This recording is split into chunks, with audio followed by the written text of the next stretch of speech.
Kalau kata Dominic Toretto, lu kalah 1 senti sama kalah 100 kilo, sama lu tetap aja. kalah. Anjing, Dominic Toretto di bawah. Chelsea finish di atas MU.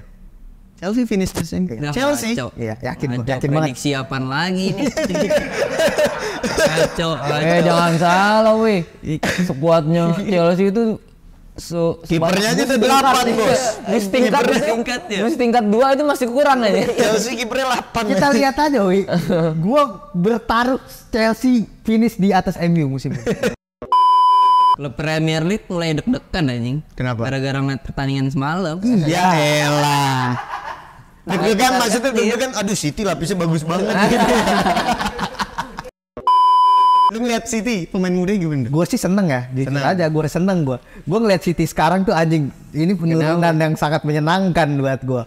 City drop banget sih menurut gue dari segala permainan menyenangkan banget gue ngeliatnya. Gue bilang kalau City masih main kayak gini, lawan MU aja dia keteteran kayak gini. Sorry tuh saya dimakan sama Arsenal musim ini. Sepak bola adalah drama yang tak pernah usai. Dimulai dari gol telat hingga tendangan yang melambung jauh ke angkasa. Kita bahas review Community Shield hanya di obrolan bola anak rental.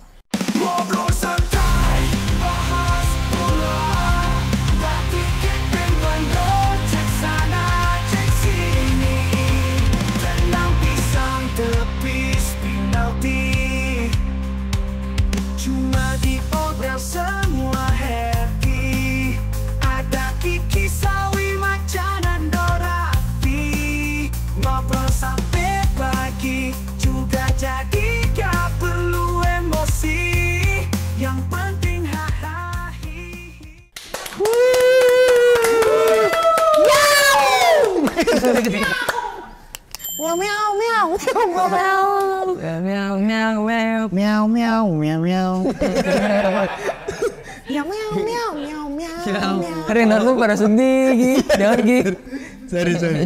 Tapi kita kan pengen review Community Shield. City lawan MU. Tapi sebelum itu kita berterima kasih dulu dong. 500 subscriber.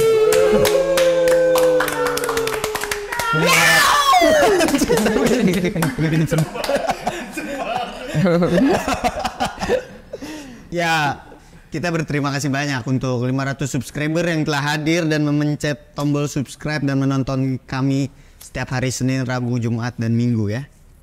Pokoknya nantikan terus lah, kita mau bikin gebrakan dalam waktu dekat. Nih habis ini kita mau rapat nih. Isinya apa ya?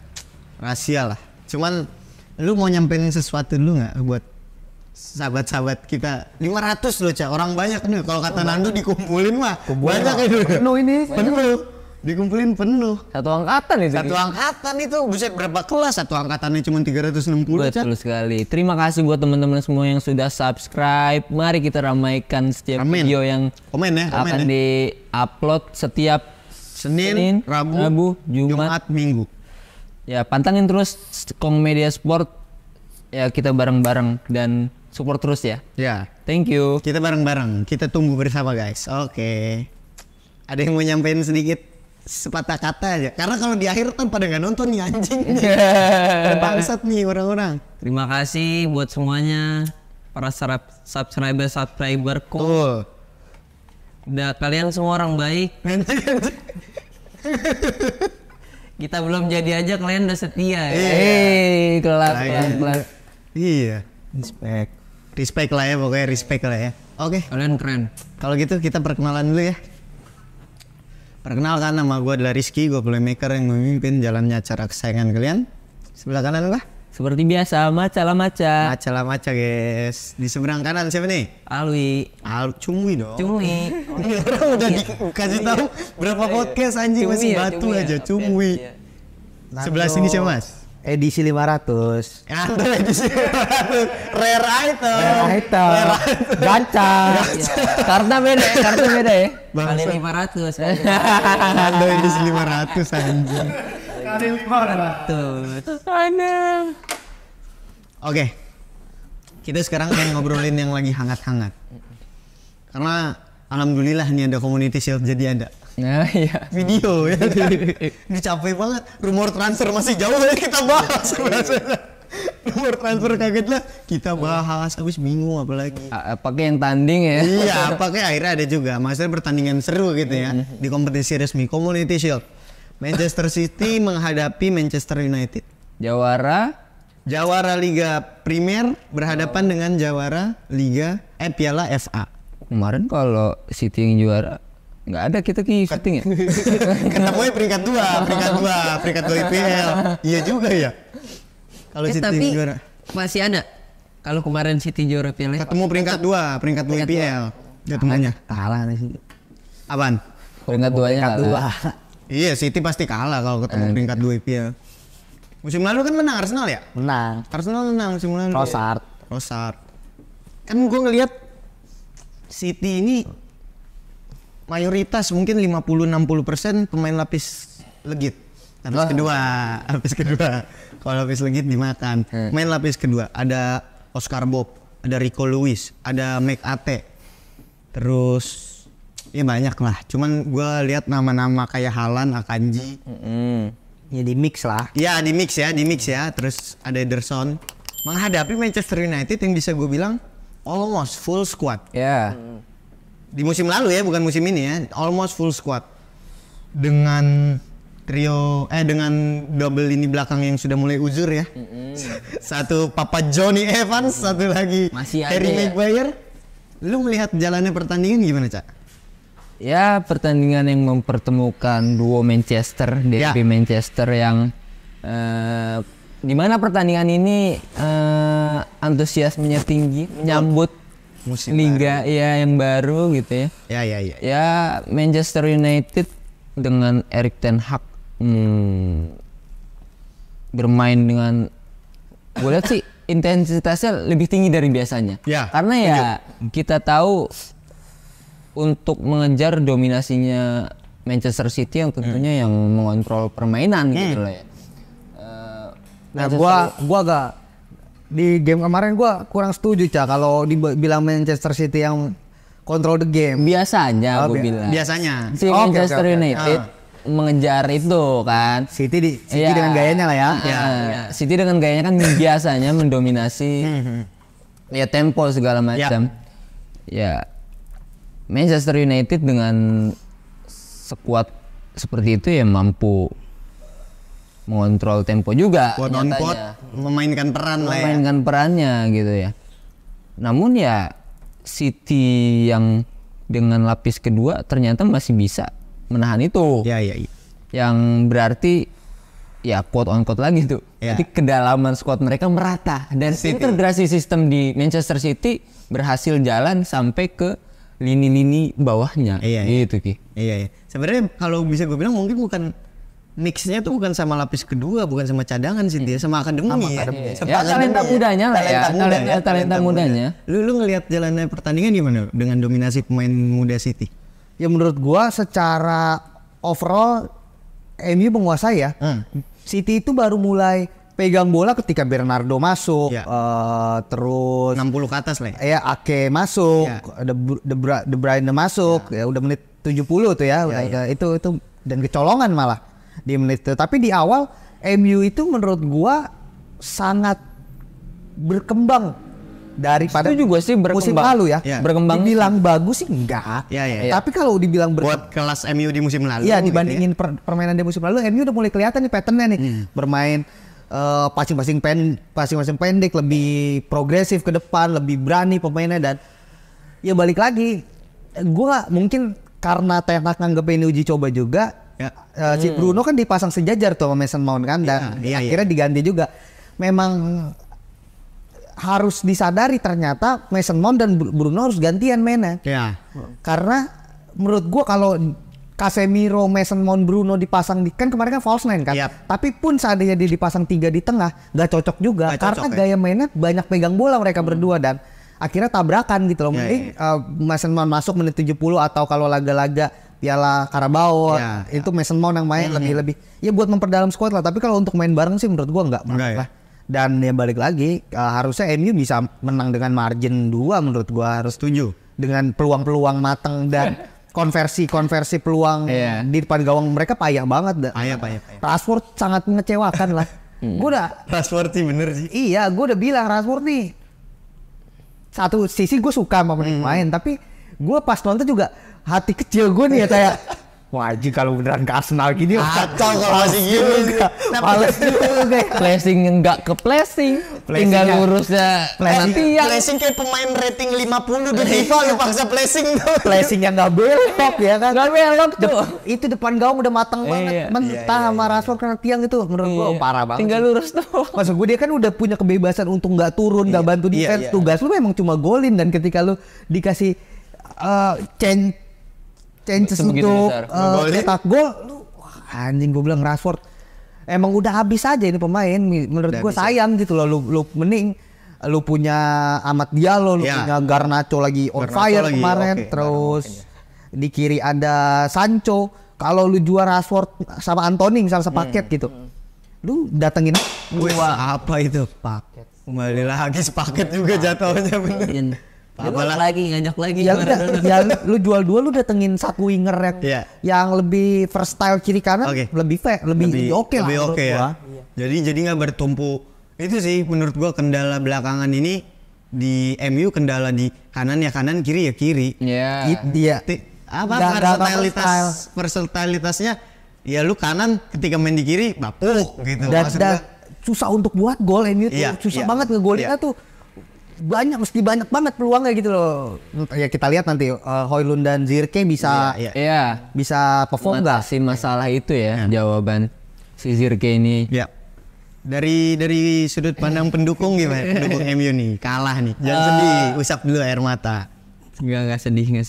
Walaupun City dengan pemain pelapisnya semua kan, tapi City masih menguasai pertandingan lah.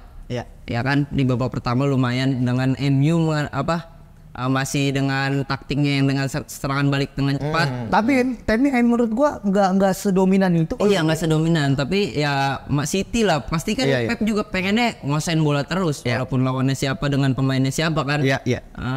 Terus ini keberuntungan masih di City lah gue bilang. Oh keberuntungan kali ini ya. Masih di City. Stephen Songong anjing. Keberuntungan masih di City. Di sini sih bukan siapa yang taktiknya lebih bagus ya kalau kalah dengan penalti kan. Ini dari keberuntungan. Kalau City taktiknya lebih bagus ya MU beberapa kali dapat peluang yang bagus juga. Peluang matang MU. Jadi keberuntungan gara-gara Rashford nggak golin banyak. Menurut gue itu bukan keberuntungan, masalah efektivitas saja. Emang bangsat aja. Bruno golin dianulir. Itu bukan nggak beruntung, itu emang offset anjing. Positioningnya maksudnya nggak beruntung sih. Cuman berapa senti gitu. Kalau kata Dominic Toretto, lu kalah 1 senti sama kalah 100 kilo, sama lu tetap aja. kalah. Anjing, Dominic Toretto dibawa-bawa. Enggak lah. Tapi gua bilang kalau MU harusnya menang setuju gua, tapi salah sendiri kenapa nggak efektif kan gitu. Jadi menurut Alwi MU kalah karena kurang beruntung. Aja tapi sih. Menurut Nando MU kalah karena memang salah dia sendiri. City mulai deg-degan, MU mulai. Tetangga mulai bangkit nih. Iya, mulai bangkit. Mulai deg-degan. Apalagi harus menang. City itu 7 pemain, 6 pemain apa 7 pemain itu pemain akademi, wih. Ya, kan maksudnya lini belakang juga maksudnya squad utama juga. Ya lumayan utama. Dan ya itu kayak naruh pemain setiap posisi naruh satu pemain senior gitu lah ya. Haaland, Kovacic ya. Kovacic juga cadangan kan? Iya. Ruben Dias aja juga. Ruben Dias, Akanji mungkin ya. Kalau belakang sih Ruben Dias doang sih. Lapisnya tebel juga lah. City lapisnya tebel. Cuman gue pengen menyoroti soal MU. Kok dibilang tadi mainnya tuh kata Nando udah mulai ngelihat titik terang ya Do ya. Udah ada harapan. Udah ada harapan ya, karena gue ngelihat beberapa kali MU cenderung mendominasi. Gue nggak tahu apa karena lawannya lapis kesekian City atau karena MU-nya udah mulai paten, gue nggak tahu tuh gitu. Cuman kan yang jadi perbincangan banyak orang termasuk Raffi ya. Raffi kalau mau lihat review singkat ada di TikTok Kong Media, review singkat Community Shield. Si Raffi tuh bilang, gue ngobrol kan sama Raffi, kalau dia bilang lini belakangnya ini nggak banget MU. Karena belum muncul semua yang baru. Belum muncul semua, tapi yang jadi poin pentingnya Raffi, Lisandro Martinez itu ngapain taruh kiri? Karena nggak ada lagi. Gak ada lagi. Luke Shaw masih liburan. Di cadangannya sih gue lihat terakhir kan Dalot akhirnya Dalot masih ditaruh di kiri nggak perform. Gue lihat di cadangannya memang bisa kayak bisa jadi Nacho. Maksudnya mungkin pemain akademi aja sekalian gitu mungkin. Iya. Daripada lu mainin Johnny Evans gitu. Maguire, Lisandro di tengah. Ya.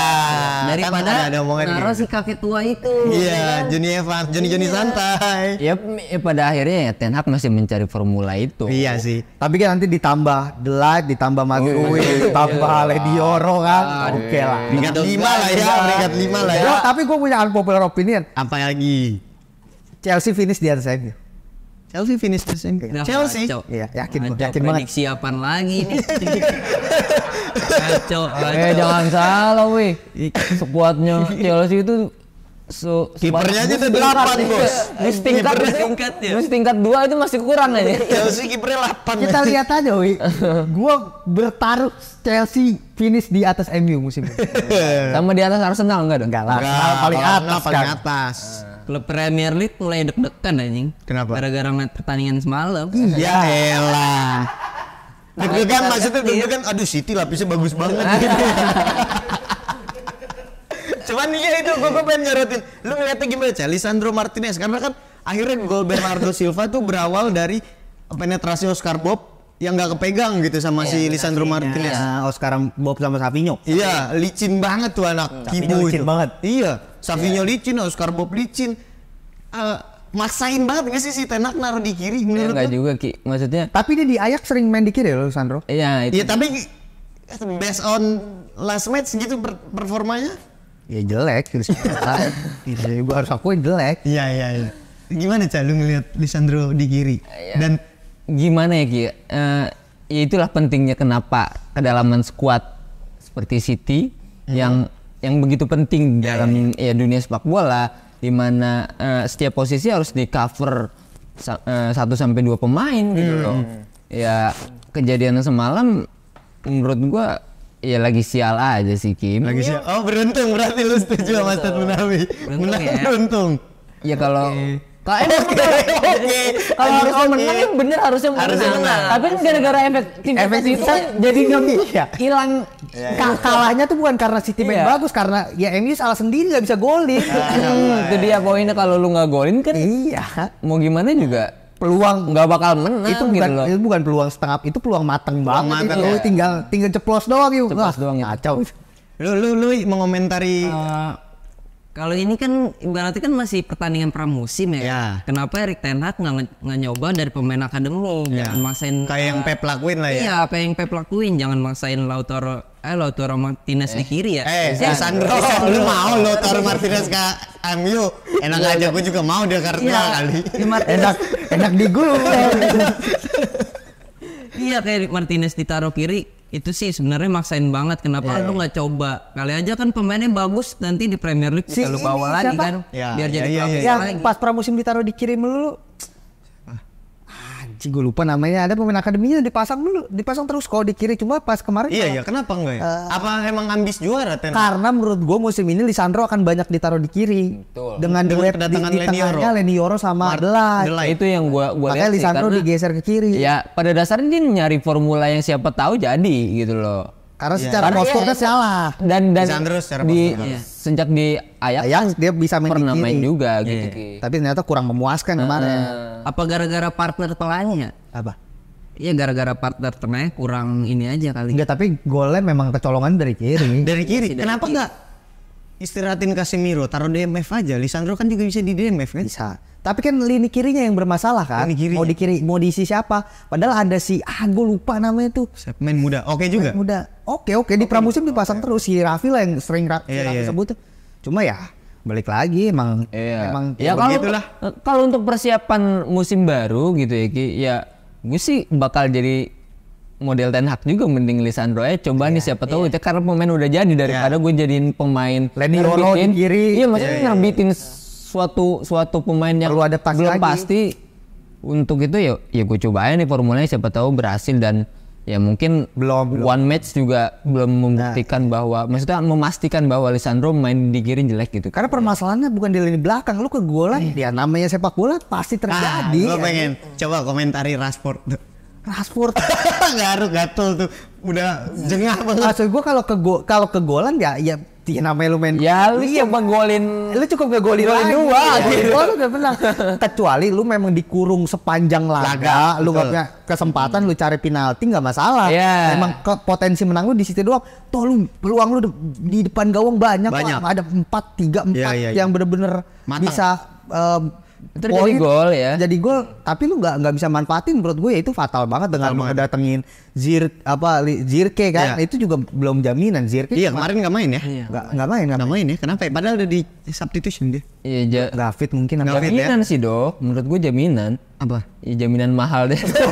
Karena musim lalu dia Zirke itu cuma berapa? 9 gol apa? Iya, belasan sih tahu. 11 ya totalnya. Iya, nggak nyampe 20 lah, nggak nyampe kepala 2. Lu ngeliat Rashford gimana, Wi? Rashford hina banget. Disgrace banget. Iya, ngeliatnya gimana Ki ya? Satu tiang, satu flashing, ya Allah. Padahal itu banyak kejadian fast break kan harusnya. Itu bola dia banget sih. Iya, itu bola yang Rashford banget loh, counter attack. Biasanya bulat banget tendangannya loh. Biasanya padat ya bola ya. Banget ya. Iya. Itu yang ngeriin sih. Takutnya lagi nggak perform musim ini, terus lagi nggak ada penggantinya nih. Iya. Seharusnya Erik ten Hag cepet-cepet sih mikirin soal itu ya. Cari pelapisnya kayak gimana. Dia selama Erik ten Hag kan statementnya habis itu kan Rashford cuma perlu 1 gol, setelah itu akan kebuka kerana. Erik ten Hag ngomong gitu ya, masalahnya gol pertamanya kapan? Nanti di pertandingan ke-38 di Liga. Ya maksud gua dengan Garnacho yang udah oke, kasihlah tandem winger satunya oke juga gitu. Anthony kan aduh mama sayang. Amat Diallo menurut gua Amat Diallo better ya. Better. Naik ya performanya ya. Kita geser dulu sedikit, capek nih ngomongin City mulu, ngomongin MU mulu. Ke City-nya, Cak. Pemain mudanya prospeknya tuh oke sih menurut gua anjing. Ya, Rico Lewis, Oscar Bob. Rico Lewis memang dari musim lalu. Manchester City. Rico Lewis. City ya. Lu kalau pernah mungkin ikutin konten di sosial medianya si City itu ya dia bener-bener ngebangun integrasi sistem yang begitu baik dari akademi gitu. Ya lu nggak cuma bermain bola di lapangan kemudian nggak melulu soal fisik gitu, lu di gym, lu di lapangan ya ada kelasnya yang bener-bener dari bawah udah dibangun gitu loh. Football IQ ya. Ya itu dia yang membedakan mungkin dengan klub-klub lain ya. City bukan sekedar klub besar menurut gua, dan itu jadi jaminan gitu buat masa depan jangka panjang yang begitu sukses. Dan talenta muda Rico Lewis itu Rico Lewis emang ngebut sih. Emang dari musim lalu kalau Rico Lewis udah ada pamornya lah ini anak. Ala-ala kalau di Arsenal pemain mudanya nggak curiga siapa? Nwaneri. Ethan Nwaneri. Iya, Ethan ya. Itu main di Inggris U20. Ya. Itu dia yang menurut gua patut dicontoh ya. Ya kalau keluar topik ya sepak bola di Indonesia harus begitu sih. Harus begitu ya. Ya mengadopsinya kan? Ya. Mengadopsinya model-model kayak gitu yang gimana? Bagus, kemarin golin pakai heading. Ya, lu nggak suka sama Beckham? Bagus. Si ini juga hat-trick tuh Gustavo Almeida. Emang goblok anjing. Kenapa? Anjing peluangnya sebenarnya bisa 5 gol itu orang. Harusnya bisa 200 gol ya. Tapi lu ngeliat kurang puas. Ya udah, ntar kita bahas. Lu ngeliat City pemain muda gimana? Gue sih seneng ya, jujur aja gue seneng gue ngeliat City sekarang tuh anjing, ini penurunan yang sangat menyenangkan buat gue. City drop banget sih menurut gue dari segala permainan, menyenangkan banget gue ngeliatnya. Gue bilang kalau City masih main kayak gini lawan MU aja dia keteteran kayak gini, sorry tuh saya dimakan sama Arsenal musim ini. Gila. Arsenal di pramusim menjanjikan banget soalnya ya. Arsenal menjanjikan dan gue yakin selesai City. Kalau mainnya masih kayak gini ya. Gila, ini terlalu apa ya? Kayak kayak siapa gitu. Iya, siapa gitu. Soalnya suka kebalikan kalau dia ngomong. Kita lihat gue yakin banget. Gue sih dengan perkembangan penurunan City ini, pemain mudanya tapi kan itu yang main. Maksudnya secara permainan oke lah, bisa nahan MU pemain senior. Iya, maksud gue di luar itu pemain muda atau pemain seniornya, di apa gaya main City ini udah terlalu jadi mainstream gitu loh. Udah bukan sesuatu momok yang lu mau lawan siapa aja, pemainnya siapa aja, bukan sistem yang absolut gitu. Lu masih bisa diobok-obok dengan MU yang masih mencari gitu ya. Dan gue ngelihat permainan kaki ke kaki, kombinasi pendeknya, gue bilang selesai nih Arsenal nih. Selesai nih. Pede banget gue, jujur aja gue. Kalau City masih kayak gini ya, gue nggak tahu kalau nanti dia nggak bisa dinilai sih. Iya makanya kalau dia kan kita nilai dari squad kayak gini kan, gue nggak tahu full squadnya. Tapi kalau dengan full squad sistemnya Pep masih gini-gini aja, ini Pep yang dibilang raja taktik ternyata gini-gini aja taktiknya. Udah mulai ngeremehin, gue bilang sih selesai Arsenal. Udah selesai ya. Lu ngelihat Garnacho, karena Garnacho lagi belakangan nih lagi naik nih. Lu ngelihat Garnacho bakal jadi tumpuan atau ya dia mah angin-anginan atau gimana? Kalau kata gue sih dia belum yang performa yang begitu konsisten lah. Angin-anginan ya? Masih angin-anginan kalau menurut gue ya. Belum yang top lah. Bisa jadi harapan MU nggak musim depan, musim ini? Kayaknya kalau dibilang kayak gitu kayak terlalu berat gitu. Terlalu dini buat pemain yang di tackle Asnawi ya. Iya.